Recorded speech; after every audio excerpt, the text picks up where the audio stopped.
اور مسلم شریف کی وہ حدیث بھی یاد کر لیں، نبی علیہ السلام نے فرمایا جس کے دل میں رائی کے دانے کے برابر بھی تکبر ہوا جنت میں نہیں جائے گا۔ صحابہ پریشان ہو گئے، عرض کیا یا رسول اللہ، بعض اوقات ہماری خواہش ہوتی ہے کہ ہمارے کپڑے اچھے ہوں، ہماری جوتیاں اچھی ہوں، بن ٹھن کے رہنا ٹشن ٹیٹ، تو آپ نے فرمایا یہ تکبر نہیں ہے، اللہ بھی خوبصورت ہے اور خوبصورتی کو پسند فرماتا ہے، تکبر یہ ہے کہ تم حق بات سے اناد کرو۔ مجھے پتا چل گیا کہ بخاری مسلم میں نماز کا طریقہ رفع الیدین سے لکھا ہوا ہے، اب میں اکڑ میں آ جاؤں، میں حق سے اناد کر رہا ہوں۔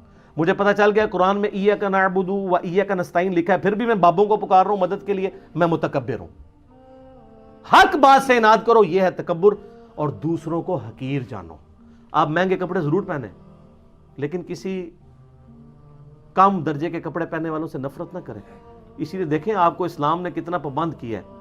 ایک غیر مسلم مسلمان ہوا، اس امریکن، اس نے ترجمہ اس کی کتاب کا میں نے پڑھا تھا، سر تسلیم خم ہے، بڑی رکت انگیز اس کی سٹوری ہے، جس کے میں نے بتایا تھا فجر کے وقت اٹھنے کے لیے اس نے 3 گھڑیاں رکھی ہوئی تھی۔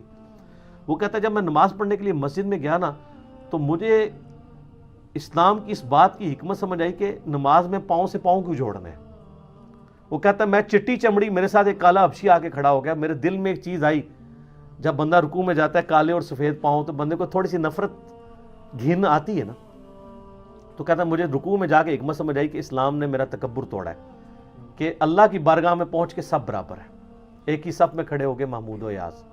لیکن آپ کے یہاں پہ عاشقان رسول کو یہ سنت کا ہی نہیں پتا، ایون آپ پاؤں ملا لیں تو وہ 2 فٹ دور کھڑے ہو جاتے ہیں آپ سے۔ صحیح بخاری میں 725 نمبر حدیث ہے، یلزقو کے الفاظ ہیں کہ نبی علیہ السلام جب صف سیدھی کراتے ہیں ہمارا پاؤں پاؤں سے جڑ جاتا، لیکن وہ اہل حدیث والا بھی نہ جوڑیں، وہ اتنی زور سے جوڑتے ہیں کہ پاؤں میں درد نکل آتی ہے۔ جسٹ جوڑنا ہے، بس آپ کا ایک پاؤں سے پاؤں مل جائے کہ بیچ میں شیطان داخل نہ ہو، جو بخاری میں آتا ہے۔ تو سنتوں کی کتنی حکمتیں ہیں، ان سے محبت کریں، تو اللہ خوبصورت ہے اور خوبصورتی کو پسند فرماتا ہے۔ لیکن یہ ٹشن ٹیٹ آپ ضرور رہیں، لیکن ٹشن ٹیٹ وہ رہیں جو نبی علیہ السلام چاہتے ہیں، اپنی مرضی کا ٹشن ٹیٹ نہیں۔ وہ ایک بڑی پیاری حدیث ہے، آپ سنیں گے جھوم اٹھیں گے۔ وہ حدیث ہے جی سنن ابی داؤد کے اندر، مسند امام احمد کے اندر، المستدرک الحاکم میں ہے۔ ایک صحابی تھے، ان کا نام تھا خریم الاسدی، وہ بڑے فیشنی صحابی تھے، بڑی لمبی لمبی انہوں نے لٹیں رکھی ہوئی تھی، جس طرح آپ کے ادھر پنڈی کے پاس کے ایک پیر صاحب ہیں، انہوں نے لمبے لمبے بال رکھے ہوئے، اور بڑے خوبصورت کپڑے پہنتے تھے اور زمین پہ گھسٹ رہے ہوتے تھے۔ تو اب لاڈلے بھی تھے، بڑے فیشن والے بھی تھے، تو نبی علیہ السلام نے ان کو ڈائریکٹ نہیں کچھ کہا، آپ تھوڑا توقف بھی فرماتے تھے۔ آپ نے صحابہ کرام نے کہیں ذکر کیا حضرت خریم کا نا، کہ جی ان کی دیکھیں جتنی لمبی لمبی لٹیں ہیں اور یہ تو ابو داؤد کے الفاظ ہیں، مسند احمد کے المستدرک الحاکم میں ہے۔ نبی علیہ السلام فرمایا خریم تو بڑا اچھا آدمی ہے، بس ایک اپنے بال چھوٹے کروا لے اور اپنی تہمت کو ٹخنوں سے اوپر کر لے اور آدھی پنڈلیوں تک کرے تو کیا ہی بات ہے۔ تو صحابہ کرام نے نبی علیہ السلام کا بس پیغام اس کو بھجوایا کہ تیری تو حضور نے بڑی تعریف کی ہے، بس 2 چیزیں ہائی لائٹ کی ہیں۔ ان کا کیا؟ کہا یہ بال، اب بالوں سے آپ کو پتا ہے نوجوانوں کو کتنا پیار ہوتا ہے۔ سر یہی وابی میں اور صحابی میں فرق ہے، یہی بابی اور صحابی میں فرق ہے۔ آپ بابوں کے پیچھے چلتے ہیں، صحابہ کرام نبی علیہ السلام کے فرمان کے پیچھے چلتے تھے۔ آپ کی مسلمان عورت کو مرتے دم تک پردے کی اہمیت سمجھانی پڑتی ہے۔ صحابیات کو ایک دفعہ پتہ چلتی تھی، وہ کہتی تھی لبیک یا رسول اللہ، یا رسول اللہ حاضر ہیں جو آپ نے کہا، سمعنا واطعنا۔ تو حضرت خریم نے اس طرح لیا اور اپنے بال جو ہیں وہ کانوں کی لو تک کر دیے۔ بالوں سے کتنی نوجوانوں کو محبت ہوتی ہے، اور اپنی تہمت ٹخنوں سے اوپر کر کے آدھی پنڈلی تک لے گئے۔ اور صحابہ کہتے ہیں ہم نے پوری زندگی پھر ان کے نام نمے بالوں میں ان کو دیکھا ہے، اور نہ کبھی ان کی تہمت ٹخنوں سے نیچے ہوئی ہے۔ اور یہاں مسلمانوں سے آپ نعرے لگوا لیں جی غلامی رسول میں موت بھی قبول ہے، نعرے لگاتے ہیں نا، تو موت قبول ہے، داڑھی قبول نہیں، فجر کی نماز جماعت سے قبول نہیں، ٹخنے ننگے کرنا قبول نہیں ہے، ماں باپ مخالف ہو جاتے ہیں، پتہ نہیں کیا کیا نام رکھنا شروع کر دیتے ہیں، لوگ ہمیں کیا کہیں گے، لوگ ہمارے بارے میں باتیں کریں گے. تو سر پھر جنت آسان تو نہیں ملنی. یہ ابھی تو نہیں آپ کو پڑھایا گیا، بخاری مسلم میں حدیث ہے تم مومن ہی نہیں ہو سکتے جب تک کہ میں تمہیں تمہارے ماں باپ، تمہارے بیوی بچوں، سب لوگوں سے بڑھ کر عزیز نہ ہو جاؤ. اور بخاری مسلم میں حدیث ہے ایمان کی حلاوت اس نے چکھی جس کو اللہ اور اس کا محبوب صلی اللہ علیہ وآلہ وسلم دنیا میں سب سے بڑھ کر محبوب ہو جائے.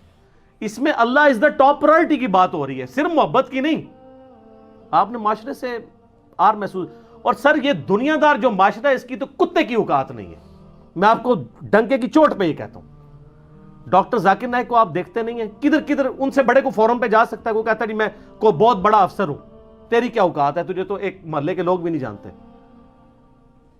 دنیا کے سارے بر اعظموں میں جاتا ہے، یورپ میں جاتا ہے، امریکہ میں جاتا ہے. سر سلام ہے، پینٹ دیکھیں کدھر ہوتی ہے آدھی پنڈلی تک. آپ کے مولویوں کو اس کی ٹائی نظر آ رہی ہوتی ہے، پینٹ نہیں نظر آ رہی ہوتی. حالانکہ ٹائی کا اسلام اور غیر اسلام سے کوئی تعلق ہی نہیں ہے. یہ خام خواہ اس کو بیچ میں گھسیڑ دیا ہوا انہوں نے. ہاں سلیب لٹکانا گناہ ہے، اور یہ سلیب کا نشان نہیں ہے. آپ کے علماء نے واسکٹوں میں جو رومال رکھے ہوئے ہیں، یہ کیا ہے؟ یہ کون سی سنت پہ عمل کر رہے ہیں؟ اور زرگ بر جو گونے پہنی ہوئی ہیں، خام خواہ چڑھ دوڑتے ہیں یہ ڈاکٹر ذاکر نائک. اور ڈاکٹر ذاکر نائک کے برابر ہو کے بتاؤ تم لوگ. تو سر کس کیا، میں اللہ کے فضل سے یونیورسٹی میں پڑھتے تھے، ہمارے ساتھ درجنوں سٹوڈنٹس تھے جن کی شلواریں ٹخنوں سے اوپر ہوتی تھی. حالانکہ میں اس وقت کٹر بریلوی تھا اور میں اسے اہل حدیث اور دیوبند کی نشانی سمجھتا تھا، لیکن چونکہ سنت تھا ٹخنوں سے اوپر رکھتے تھے ہم. آج بھی ایک بڑے آفس میں میری جس لیول کی جاب ہے، دنیا میں کم لوگ ہی اس لیول تک جاتے ہیں. ہمارے آفس میں کئی لوگ ہیں جنہوں نے شلواریں ٹخنوں سے اوپر رکھی ہوتی ہیں. کوئی وہ سر دنیا سے نہ گھبرائیں، وہ دنیا کی کتے کی اوقات نہیں ہے. میں آپ کو صحیح بتا رہا ہوں، یہ آپ اپنے ذہن سے سوچ رہے ہوتے ہیں. آپ ٹرینڈ سیٹر بنے، لوگ آپ کو فالو کریں اور آپ نبی علیہ السلام کو فالو کریں. کسی سے آر محسوس نہ کریں، اپنی سادگی کی زندگی گزاریں. آپ کسی سے آر محسوس نہ کریں. کوئی کچھ نہیں کر سکتا سر. اگر آپ میں ٹیلنٹ ہے تو اللہ تعالیٰ آپ کو کہاں سے کہاں پہنچائے گا. ان چیزوں کے اوپر کچھ نہیں ہوتا. ابھی آپ دیکھیں جو امریکہ میں جس بندے نے وہ ایوارڈ ون کیا ہے، جا کے ان کی سلیکون ویلی کے اندر، پوری دنیا میں چند لوگوں کو وہ ایوارڈ ملا ہے. وہ سندھ کا ایک بندہ ہے، علی نام ہے اس کا نام، پوری مٹھی داڑھی ہے جی.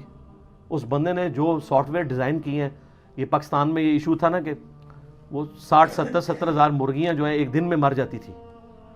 تو اس نے اس کی کنٹرول انوائرمنٹ بنائی ہے کہ بیماری آنے سے پہلے آئیڈیا ہو جائے اور آپ حفاظتی تدارک کر لیں. میں اگلے دن جیو پاکستان صبح کے پروگرام پہ وہ دیکھ رہا تھا، مجھے اتنی خوشی ہوئی. پوری اس کی داڑھی ماشاءاللہ، اس کے لیول کا سافٹ ویئر کا کوئی بندہ نہیں پورے پاکستان کے اندر. تو اس نے کیا داڑھی چھوٹی کروا دی ہوئی ہے؟ اس سے کیا فرق پڑتا ہے؟ اس طرح کی چیزوں سے کوئی فرق نہیں پڑتا.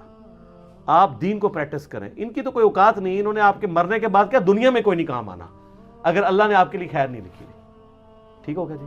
اللہ تعالیٰ سے دعا ہے جو حق بات میں نے کہی اللہ تعالیٰ ہمارے دلوں میں راسخ فرمائے. اگر جذبات میں میرے منہ سے کوئی غلط بات نکل گئی تو اللہ تعالیٰ ہمارے دلوں ہی سے معاف کر دے. ہمیں کتاب و سنت کی تعلیمات پر عمل کر کے دوسرے بھائیوں تک پہنچانے کی توفیق عطا فرمائے. سبحانک اللہم و بحمدک، اشہد ان لا الہ الا انت، استغفرک و اتوب الیک، وما علینا الا البلاغ المبین.